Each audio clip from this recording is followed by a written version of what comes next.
আসসালামু আলাইকুম, আশা করি সবাই ভালো আছেন। সবাইকে স্বাগত আমার ব্লগ ভিডিওতে। আজকে আমি জামাতের বিষয় নিয়ে কথা বলবো। জামাত একটি আলুর মতো। কিভাবে এই কথাটা বললাম? আলুকে যে জায়গায় ব্যবহার করতে চান আপনি, তরকারির মধ্যে, যে কোনো তরকারির মধ্যে ব্যবহার করতে চান, সেটা ব্যবহার করা যায়। তো বাংলাদেশের রাজনীতিতে জামাত এমন একটি দল বা এমন একটি অবস্থান আমি বলতে পারি। তো সেই বিষয় নিয়ে কথা বলবো।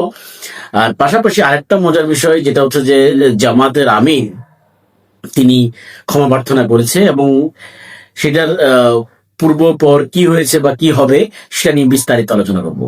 তো তার আগে বলে রাখি, অবশ্যই আমার চ্যানেলটি সাবস্ক্রাইব করবেন এবং যারা ফেসবুকে আছেন ফলো দিয়ে পাশে থাকবেন। আসুন মূল ভিডিওতে আমি আসি।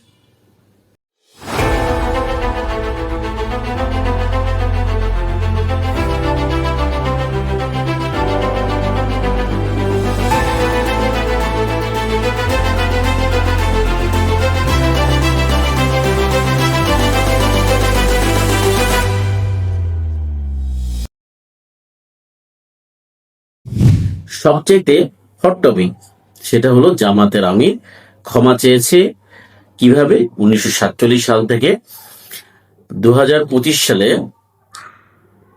আজকে দিন পর্যন্ত যত ধরনের কর্মকাণ্ড হয়েছে তার মধ্যে যদি কেউ কোনো ক্ষতিগ্রস্ত হয়ে থাকে বা কোনো দুঃখ পেয়ে থাকে, কষ্ট পেয়ে থাকে, তাদের সবাইকে কাছে তারা ক্ষমা চেয়েছে। এবং এই জিনিসটা খুব ইন্টারেস্টিং একটা বিষয়। তিনি আরেকটা কথা বলেছেন যে জামাত এই পর্যন্ত 4বার ক্ষমা চেয়েছে। তো 4বার ক্ষমা কিভাবে চেয়েছে? তাদের বিভিন্ন নেতৃস্থানীয় যারা আছে তারা এই জায়গা থেকে ক্ষমা চেয়েছে, এই জিনিসটা উনি বলার চেষ্টা করেছে। জামাত ক্ষমা চাইলে কি রাজনীতি বাংলাদেশে স্বাভাবিক বা সমান্তরাল হয়ে যাবে?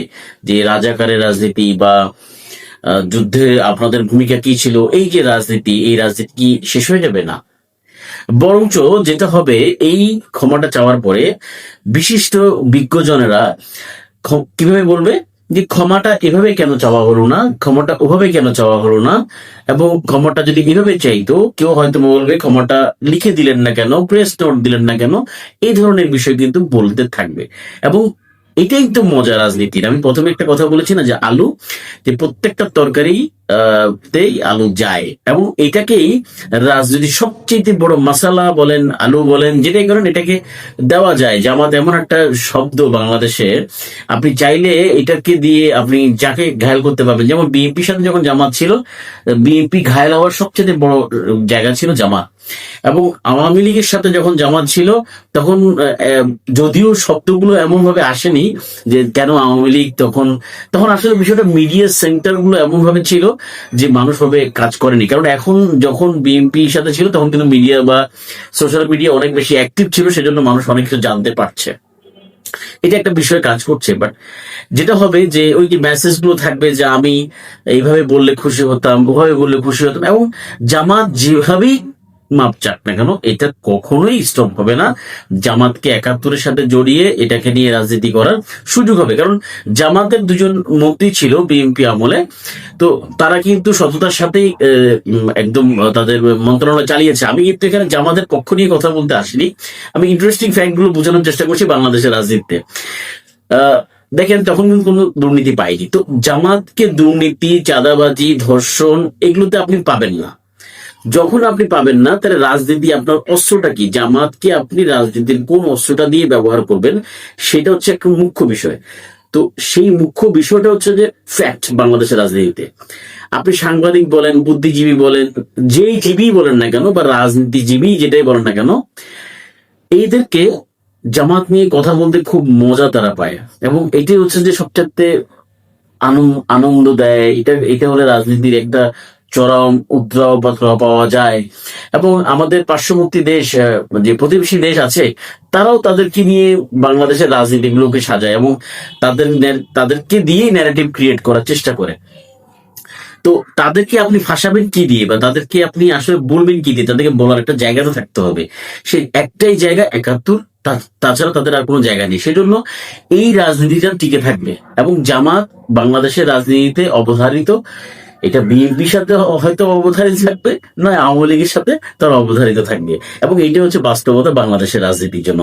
তারা যেভাবেই ক্ষমতা থাকুক না কেন, এবং তারা যদি এমন হয় যে গ্যাজেট প্রকাশ করে যে আমরা ক্ষমা চেয়েছি, আমি লিখে দিব, সেখানেও বলো যে না এটা হয়নি, এটা হবে না, যতই ক্ষমতা তার কোনোভাবে এটা গ্রহণযোগ্য হবে না এবং গ্রহণ করা যাবে না। এবং এটাই বাস্তবতা। কারণ অনেকে আবার বলতে আমি শুনেছি যে অপরাধ ক্ষমা হয়ে যায়, অপরাধ এবং ভুল দুইটা এক জিনিস নয়। আমি তাদের প্রশ্নের উত্তর এভাবে দিতে চাই, বা আমি আসলে উত্তর হচ্ছে মানে বোঝার জন্য বলার চেষ্টা করছি যে জামাতের উচ্চ পর্যায়ে যারা রয়েছে তাদের কিন্তু ফাঁসি হয়ে গেছে। যেভাবে হোক বিচার, যেভাবে হোক বিচারের কোনো ভালো বিষয় থাকুক না থাকুক সেটা পুরো পরের বিষয়, তাদের কিন্তু তারা যারা ওই অবস্থানে ছিল তাদের কিন্তু বিচার হয়ে গেছে, বিচার হয়ে গেছে এবং তাদের কিন্তু ফাঁসি হয়ে গেছে, তাদের মৃত্যুদণ্ড। মানে ওই সময় যারা রাজনীতি করেছে, যারা বিরোধীদের কথা বলা হচ্ছে, রাজনীতি করার কথা বলা হচ্ছে, তারা আসলেই সে সময় খুন খারাপের সাথে ছিল কিনা, ধর্ষণ ছিল কিনা, সেই বিষয়গুলো নিয়ে আমি আসলে আলোচনা করতে চাচ্ছি না। এটা আলোচনার বিষয়ও না। এটা যেখানে বিজ্ঞ আদালত বাংলাদেশে আছে সেটা কতটা গ্রহণযোগ্যতা আছে সেটা আমি বাংলাদেশের আইন ন্যায় প্রণয়ন কি অবস্থার মধ্যে আছে সেটা আমি এখন নতুন করে 16 বছরে কি ছিল সেগুলো বলার কিছু নেই। তো সেটা হয়ে গেছে তাদের। এখন যারা রাজনীতি করছে তারা কেউই 71-এর সময়কারের নয়। তাহলে এখন আপনি রাজনীতিটা করবেন কিভাবে? তারা ক্ষমা চেয়ে ফেললে কিন্তু তারপর রাজনীতি আর থাকবে না। তো এটাই হচ্ছে বাংলাদেশে রাজনীতি সবচেয়ে বড় ট্রাম্প কার্ড জামাত। জামাতকে শেষ করে দেওয়া যাবে না, কারণ জামাতকে শেষ করলেই তো রাজনীতির মজাটা শেষ। তো এই ক্ষমা চাওয়ার বিষয়টা জামাত যেভাবেই চান, জামাতকে বারবারই ওই শব্দগুলো শুনতে হবে, এই রাজাকার আলবদর যেটা হোক শুনতে হবে। কারণ ওরা যদিও 2000 সালে জন্মগ্রহণ করা ছেলেকেও এটা শুনতে হবে।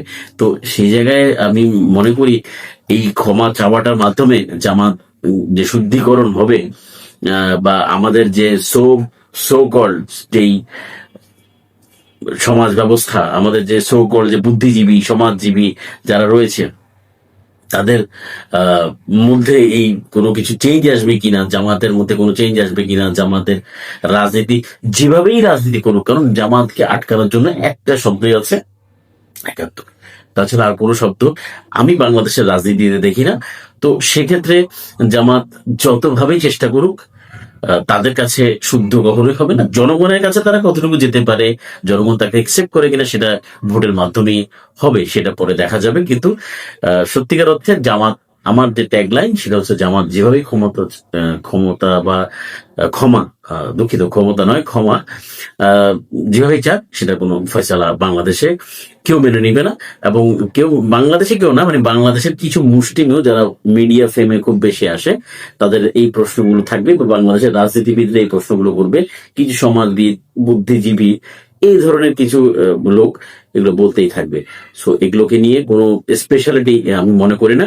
তবে জামাতের জায়গা থেকে তারা মাপ চেয়েছে, হয়তো ভোটের আগে, স্বাভাবিক ভোটের রাজনীতি করে, স্বাভাবিক তারা ভোটের আগে চাইতেই পারে, এবং জনগণ কতটুকু একসেপ্ট করবে সেটা হয়তো বা সময় বলে দেবে। ভালো থাকবেন, সুস্থ থাকবেন, আসসালামু আলাইকুম।